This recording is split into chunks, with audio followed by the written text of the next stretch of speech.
Welcome to the Genius Factory. Enjoy the video. You begin by confirming your Jiosphere account and gathering credentials, because login is the gatekeeper to everything.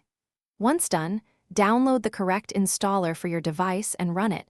Choose default options unless you need custom paths. Make sure to allow network permissions and any system prompts so the client can create a secure tunnel.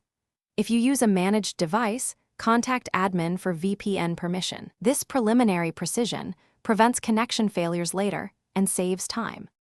You now configure the profile, enter the Jiosphere server address, select the recommended port, and pick a protocol, UDP for speed, TCP for reliability. Then set authentication. Use your username and password or import the provided certificate if required, because Secure Auth prevents man-in-the-middle risks. Next, enable DNS leak protection and the kill switch to keep traffic safe, and configure split tunneling only for apps that shouldn't route through VPN. These choices balance speed. You finally click connect and watch the status indicator. A connected state with reasonable latency means success.